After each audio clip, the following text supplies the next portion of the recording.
কি অবস্থা ভাই, কেমন আছেন সবাই? আহ, আহ, এই এই কোয়েশ্চেন আনসার সেশন আমি অনেক দিন ধরেই আসলে করতে যাচ্ছিলাম, বাট সামহাও এটা টাইমের জন্য হয় নাই। আর আজকে আজকে আপনারা অনেকেই কোয়েশ্চেন করেছেন, আমি চেষ্টা করব পুরোপুরিটা আনসার করার জন্য, যতটুকু সম্ভব হয় টাইমের মধ্যে আনসার করার জন্য। আর আর আপনার আহ,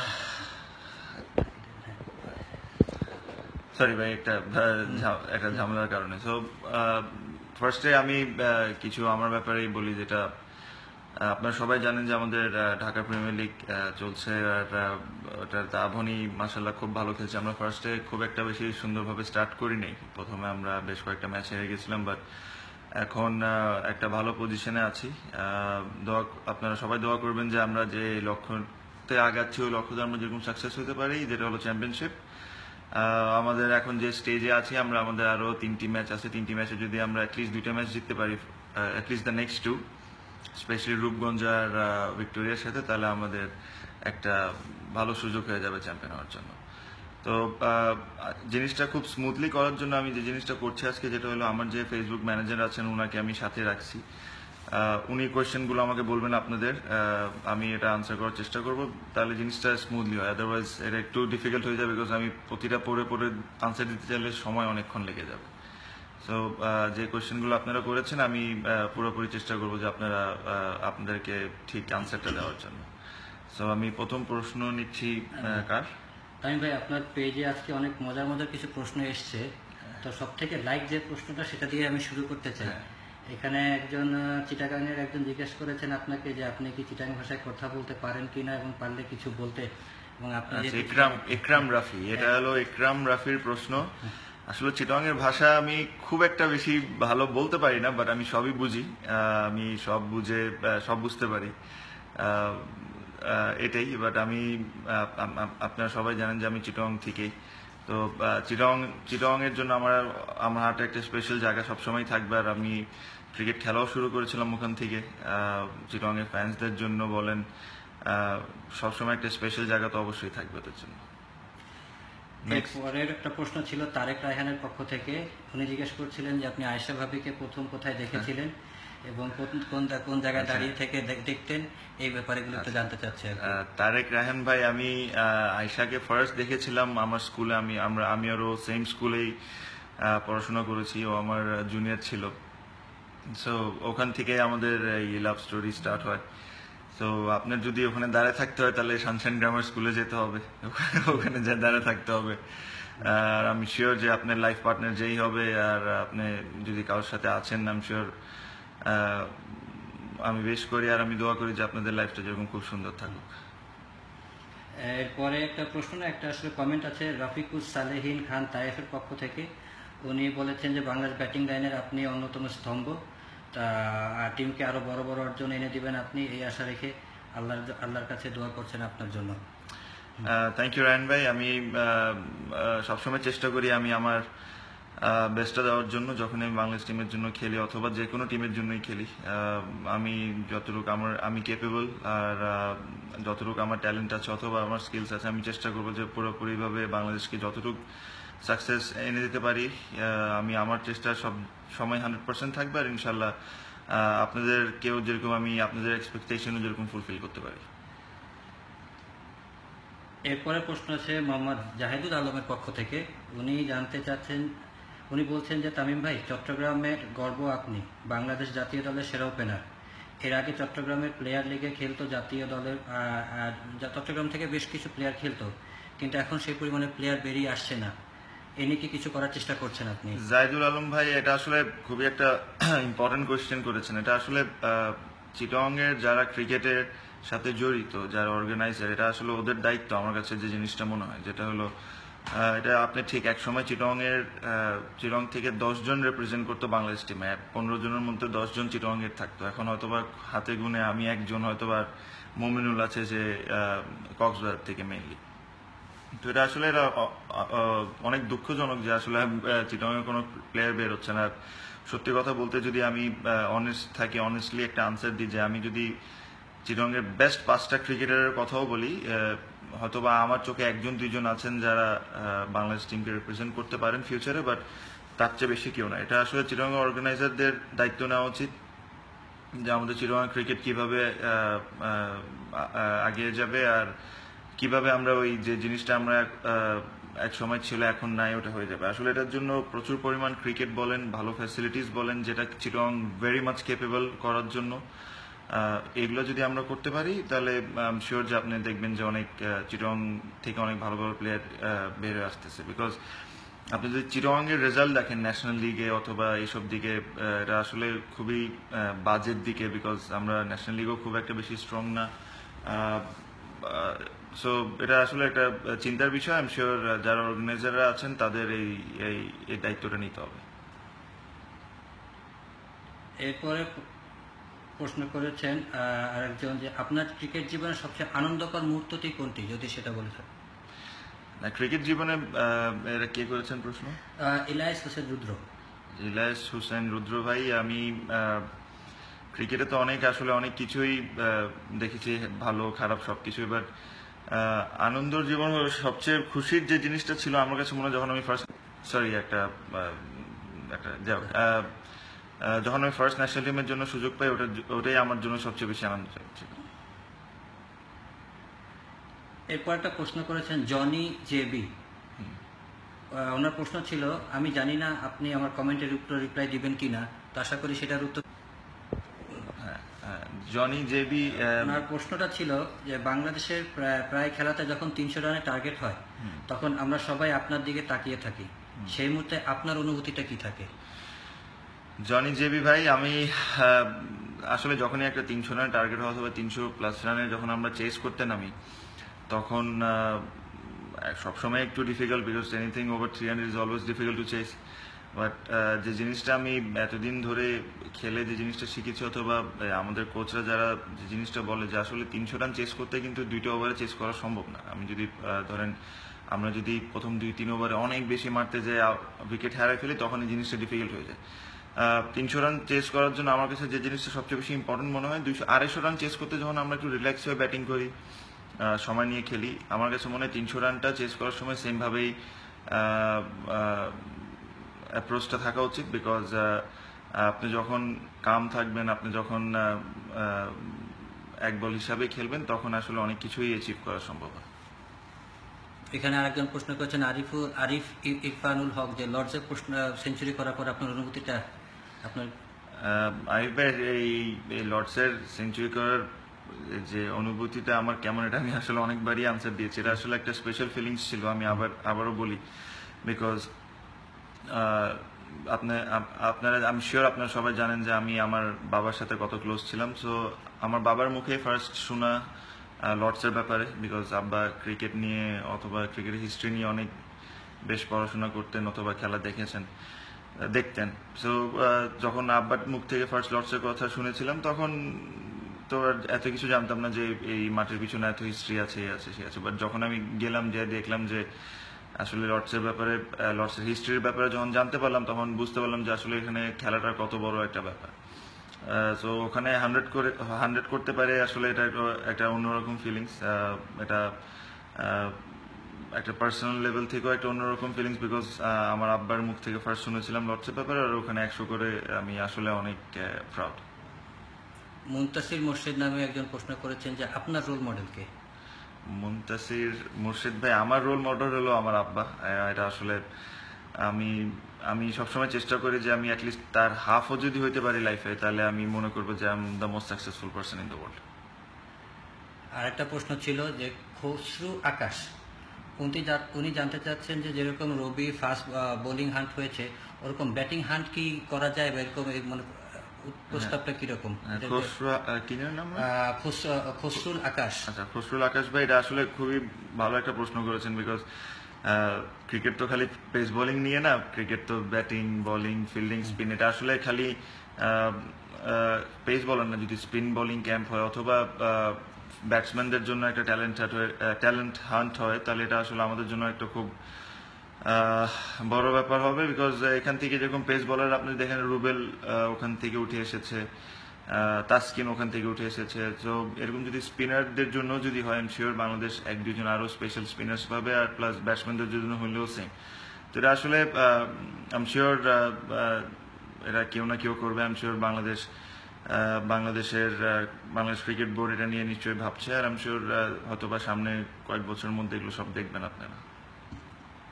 And there was another question from Mohammad Fardin Shihab, and he was একজন প্রশ্ন করেছেন রনি আহমেদ নামের, tell something about your uncle Akram খান।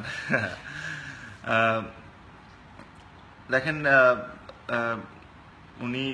উনার কারণেই উনি যখন বাংলাদেশ টিমে খেলতেন অথবা উনি বাংলাদেশের জন্য যাই সাকসেস এনেছেন, এটা আসলে আমাদের লাইফে একটা অনেক বড় একটা জিনিস ছিল, বিকজ ওনার থেকে আমরা অনেক কিছু ইন্সপায়ার হয়েছি। আমি না, অ্যাকচুয়ালি বাংলাদেশের অনেক ক্রিকেটারই ওনার থেকে ইন্সপায়ার্ড। সো আমি মনে করি উনি, আকরাম চাচা, তারপর নান্নু ভাই, এনারা হলেন বাংলাদেশের লেজেন্ড আমার হিসাবে, বিকজ ওনারা আসলে অথবা ইন্টারন্যাশনাল ক্রিকেট অতদিন খেলতে পারেন নাই, 7, 8, 10, 15 বছর, বাট বেশি খেলেছেন। অ্যাকচুয়ালি আমি যে জিনিসটা বলতে চাচ্ছিলাম যে হয়তো বা আপনারা টিভিতে ওনাদের খেলাটা খুব বেশি দেখতে পারেন নাই, বিকজ যে সময় ওনারা খেলতেন ওই সময় এই টিভিতে হয়তো বা খুব একটা বেশি খেলা দেখাতো না। বাট আমার চোখে ওনারা সবসময় লেজেন্ড থাকবেন, বিকজ ওনাদের হাতে ধরেই কিন্তু বাংলাদেশ ক্রিকেট চেঞ্জ হওয়া। বুলবুল ভাইয়ের নাম না বললেন, আমি বুলবুল ভাই ওয়াজ ইকুয়ালি ইম্পর্টেন্ট। সো এনারা 3-4 জন যারা আছেন, এনাদের অবদান বাংলাদেশ ক্রিকেটের জন্য সবসময় আসলে যারাই ক্রিকেট খেলেছেন ভালো লেভেলে, ওনারা সবসময় মনে রাখবেন। আই এম শিওর যারা বাংলাদেশ ক্রিকেটের ফ্যান তারা ওই জিনিসটা ওনারা সবসময় মনে রাখবেন। আমি যদি একটু অ্যাড করি তামিম ভাই, এখানে আমার মনে হয় যেন বাংলাদেশ ক্রিকেটের মনে হয় সব থেকে one of the most significant ইনিংসটা মনে হয় আকরাম খানেরই খেলা ছিল, ICC 97 কোয়ার্টার ফাইনালে এগেইনস্ট হল্যান্ড। অবশ্যই ওনার ওই ইনিংসটা তো অবশ্যই was very important for Bangladesh cricket, but খালি ওনার ওই ইনিংসটা বললেই হবে না। আসলে আমি যাদের নাম বলেছি, আপনার নান্নু ভাই আছেন, বুলবুল ভাই আছেন, হাবিবুল বাশার সুমন আছেন, এনাদের সবারই বাংলাদেশ ক্রিকেটের প্রতি অনেক ওনারা অনেক কিছু করেছেন, বিকজ হয়তো ওই সময় অত নেম ফেম, স্পন্সার্স বলেন, টিভিতে টেলিকাস্ট বলেন, এসব অত বেশি একটা ছিল না। বাট তারপরে ওনারা যেভাবে ক্রিকেট খেলে গেছেন, বাংলাদেশকে আজকে এই পর্যায়ে আনার পিছনে ওনাদেরও অনেক বড় অবদান। আরেকটা প্রশ্ন করবো? একজন বলেন। এখান থেকে করি, Mohammad Fardin Shihab. He was asking, where do you see Bangladesh cricket in 15 years time? In terms of cricket stadiums around the country, the flagship event that we are hosting, and the rankings of our team. দেখেন, কে প্রশ্ন করেছেন? মোহাম্মদ ফারদিন শিহাব। আচ্ছা, ফারদিন শিহাব ভাই, আমি 15 বছরে আমি যে জিনিসটা দেখতে চাই, অ্যাটলিস্ট বাংলাদেশ ক্রিকেট যদি নেক্সট 15 ইয়ার্সে টপ 3 টিমের মধ্যে একজন থাকুক, আমি এটাই আমার আশা। আর স্টেডিয়াম নিয়ে যেটা আমি বলবো, আসলে আমাদের স্টেডিয়াম আসলে বিশাল একটা ক্যাপাসিটির স্টেডিয়াম দরকার, বিকজ সবাই টিকিট একটা ইস্যু নিয়ে সবারই কষ্ট হয়, হয়তো বা সবাই খেলা দেখতে যাইতে চায়, বাট বিকজ অফ আমাদের স্টেডিয়ামের ক্যাপাসিটিটা কম আর আমাদের পপুলেশন অনেক বড়, এই কারণে হয়তো বা সবার খেলা দেখা সম্ভব হয় না। এটা নিয়ে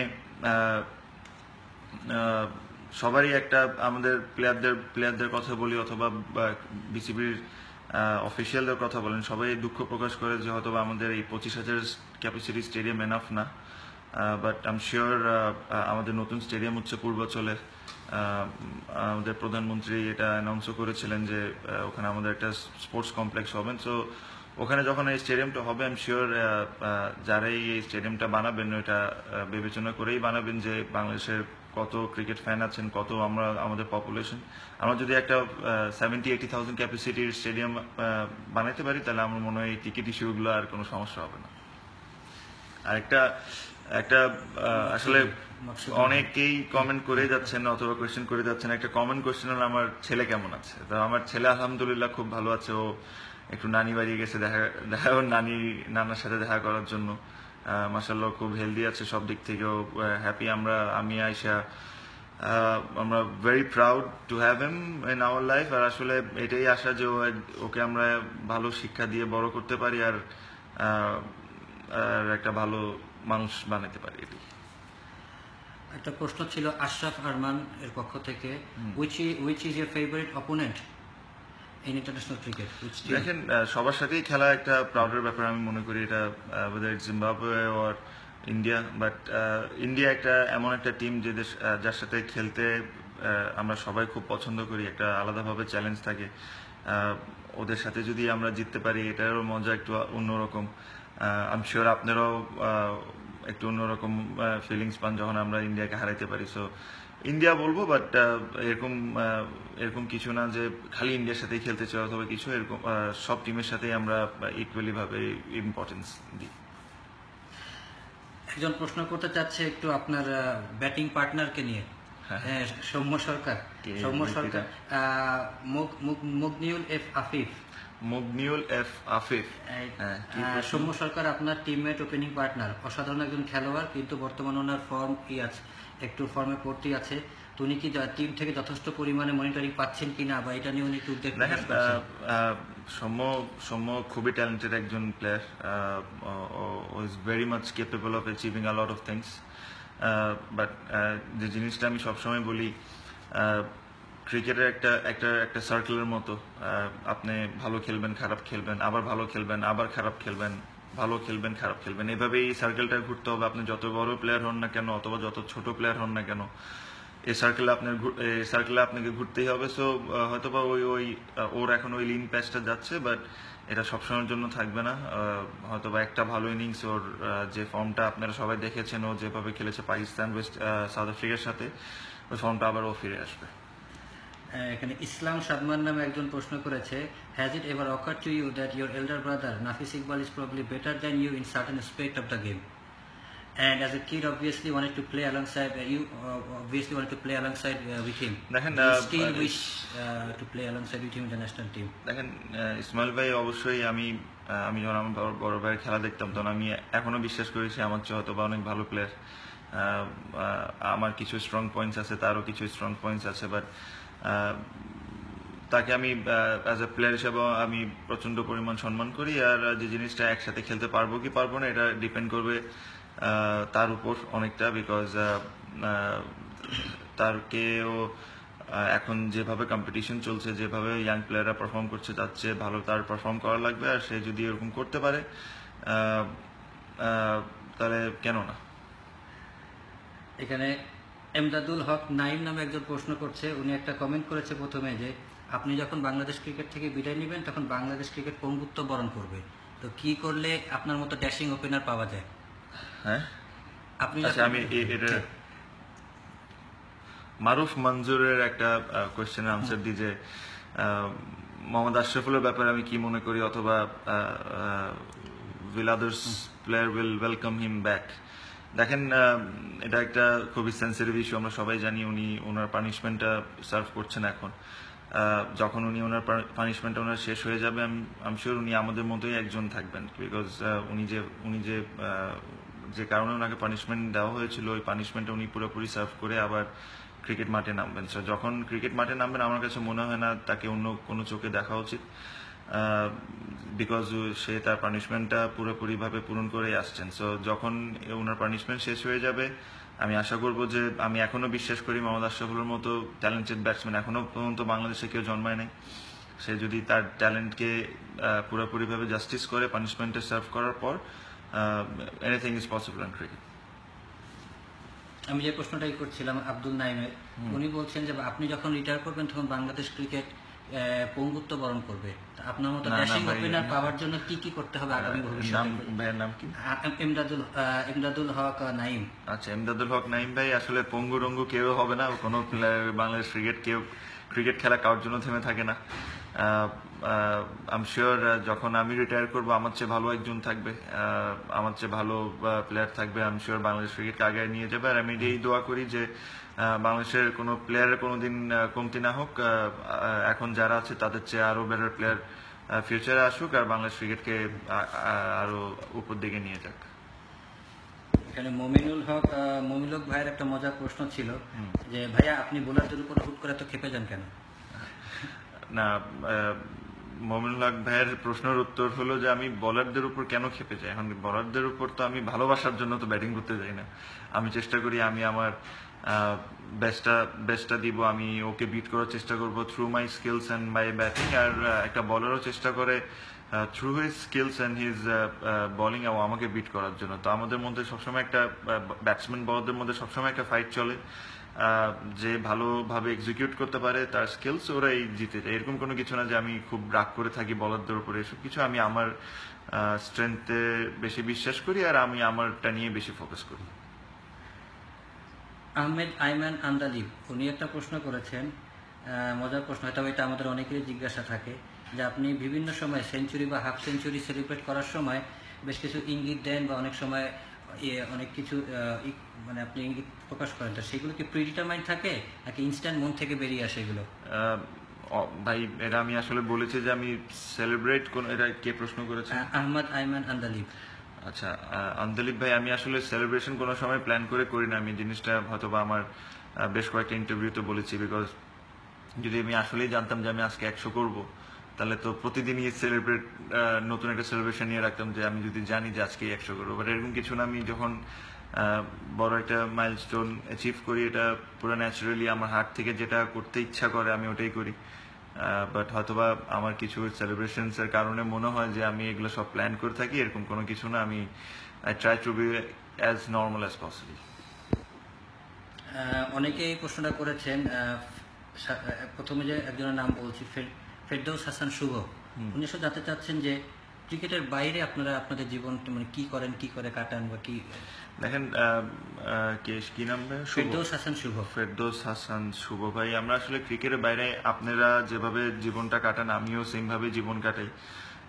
হয়তোবা একটু সময় পাই না, ছুটি পাই না বেশি, বিকজ আমার খেলা নিয়ে অথবা এই প্র্যাকটিস নিয়ে আমরা ম্যাক্সিমাম টাইম ব্যস্ত থাকি। যখনই সুযোগ পাই চেষ্টা করি যে ফ্যামিলির সাথে যতটুকু বেশি সময় দেওয়ার। আর আমি দেশের বাইরে যেতে খুব বেশি পছন্দ করি, তো আমি চেষ্টা করি যে যদি ওই হলিডেটা যদি 7-8 দিনের একটা ছুটি থাকে, তখন আমার ওয়াইফ কে নিয়ে আমি বাইরে যেতে পছন্দ করি।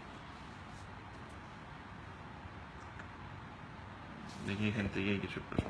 এখানে অনেক প্রশ্নদাতা আসলে আপনাকে মানে wishing you all the best and good luck করছে, এবং তারা মানে everybody is like how big they are fan of years.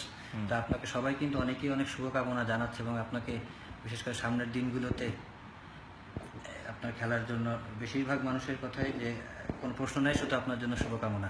না আচ্ছা, না আসলে আমিও এটাই বলবো যে আসলে একটা একটা প্লেয়ারের জীবনে এটা whether it's me or someone else, ভালো খারাপ সব সময় যায়। আপনি এক সময় খুব ভালো খেলবেন, এক সময় খুব খারাপ খেলবেন। আর এই সময়টায় যখন ভালো যখন যায় তখন লাইফটা খুব ইজি হয়ে যায় আসলে। লাইফটাতে তখন আপনার মনটাও ভালো থাকে, আপনাকে সবাই খুব অ্যাপ্রিসিয়েট করে, আপনি যেখানেই যাবেন আপনাকে সবাই খুব অন্য চোখে দেখে। বাট এটা যখন অপোজিটটা হয়, যখন আপনি একই মানুষ যখন খারাপ খেলে, তখন কিন্তু জিনিসটা অপোজিট হয়ে যায়। আপনার মনও খারাপ থাকে, আপনি হয়তো যখন একটু বাইরে টাইরে ঘুরতে টুরতে যান তখন বিভিন্ন ধরনের কমেন্ট শুনতে হয়। তো ওই সময় লাইফটা একটু ডিফিকাল্ট। বাট আমি একটাই জিনিস রিকোয়েস্ট করবো আমার ফ্যানদেরকে যে ইজি টাইমে সাপোর্ট করা আসলে খুবই ইজি, বিকজ আমি অথবা অন্য কেউ ভালো খেলছে দেখেই সবাই ওর নাম বলবো, ওকে হিরো বানাই দিব, এটা করাটা খুব সহজ। বাট ডিফিকাল্ট হইলো যখন একটা মানুষ ভালো খেলে না, তখন তাকে সাপোর্ট করা। তখনই আসলে আমি বলেন আমার সাথে যারা 15 জন ক্রিকেটার খেলে ন্যাশনাল টিমে, ওরাই ওই জিনিসটার দিকেই তাকায় থাকে যে আমার খারাপ সময় আমাকে কে হেল্প করে। আমরা একটা নর্মাল কথা বলি, আমরা সবাই মানুষ হিসেবে একটা কথা বলি না যে খারাপ সময় আসলে বোঝা যায় যে কে কার বন্ধু। তো আমরাও অ্যাজ আ ক্রিকেটার ওই জিনিসটা সবসময় খুঁজি যে ঠিক আছে, আমি if I am not playing well, যে আমাকে এখন কে আমাকে ওইভাবে করে সাপোর্ট করতেছে, ওটাই আমরা দেখি আর কি। আজকের দিনের জন্য এই লাস্ট কোয়েশ্চেন নিব। আর আসলে আমি চেষ্টা করবো যে আমি যদি রেগুলারলি এই কোয়েশ্চেন আনসার সেশনটা যদি আপনাদের সাথে করতে পারি, তাহলে আমি শিওর যে আপনাদের মনে যা কোয়েশ্চেন থাকে আমি চেষ্টা করবো পুরোপুরিভাবে ফুলফিল করার আনসার দিয়ে। বাট অনেক সময় হয় না অথবা বিজি শিডিউলের কারণে দিতে পারি না। বাট আজকের দিনের জন্য এই লাস্ট কোয়েশ্চেন, আর আশা করি খুব তাড়াতাড়ি আপনাদের সাথে আবার দেখা হবে। অনেকেই প্রশ্নটা করেছেন যে একজন তামিম ইকবাল, একজন ইয়াং ক্রিকেটারের জন্য তামিম ইকবালের মতো প্লেয়ার হয়ে ওঠার জন্য what they have to do to become a player like Tamim Iqbal. যে জিনিসটা আমি সবসময় বলি যে দেখেন, একটা প্লেয়ার, ইয়াং প্লেয়ারকে উঠে আসতে হলে এটা প্রচন্ড পরিমাণ কষ্ট করা লাগবে, বিকজ উইদাউট হার্ড ওয়ার্ক মানে আপনি কোনোভাবে কোনো কিছু অ্যাচিভ করতে পারবেন না, আপনার হার্ডওয়ার্ক অবশ্যই করা লাগবে। অনেকেই ধরেন মনে করেন যে অথবা আমার চাচা থাকলে অথবা আমার মামা থাকলে আমার এই থাকলে এই জিনিসটা খুব সহজ হয়ে যায়। এটা না, এটা ভুল। Because end of the day আপনি হয়তো আপনার চাচা মামার হাত ধরে একটা পর্যায় পর্যন্ত পৌঁছে যেতে পারেন, বাট রান তো আপনার করতে হবে, ভালো তো আপনার খেলতে হবে। কারণ আপনি যদি রান না করেন, আপনি যদি ভালো না খেলেন, তাহলে পৃথিবীর কোনো চাচা, কোনো মামা, কোনো দাদা, বাবা কেউ আপনাকে বাঁচাতে পারবে না, অথবা কেউ আপনাকে টিমের মধ্যে রাখতে পারবে না। আপনি যদি ভালো খেলেন, আপনার কোনো চাচা থাকুক, মামা থাকুক, কেউ না থাকলেও আপনি এমনি অনেক কিছু অ্যাচিভ করে নেবেন। তো যারা এই কথাগুলো বলে, এগুলো আসলে সেন্সলেস কথাবার্তা আমার কাছে মনে হয়। আর আসলে একটা সময় যখন আমাকে নিয়ে সব কথা বলা হয়, তখন একটা সময় আমার কাছে খুব জিনিসটা গায়ে লাগতো, বাট এখন আর এটা নিয়ে বদার করি না, because my stats will speak for themselves. আর এটা নিয়ে আমি খুব বেশি একটা বদার করি না। সো এই আজকে শেষ করার আগে একটা জিনিস বলবো, আমি I feel very lucky to have you guys, because আমি মনে করি যে আপনারা সবসময় চেষ্টা করেন আমার বাজে সময়, ভালো সময় সবসময় আপনারা আমাদের পাশে থাকার চেষ্টা করেন, that's why I feel very lucky. আর আশা করি যে ইনশাল্লাহ খুব তাড়াতাড়ি আমি এই সেশনটা আবার করব, আর আপনাদের সব কোয়েশ্চেনের আনসার দিব। So for today, thank you very much. আর ইনশাল্লাহ খুব তাড়াতাড়ি আপনার সাথে দেখা হবে। Thank you. হ্যাঁ, আচ্ছা। So thank you fans. I'll see you very soon. Thanks. Bye.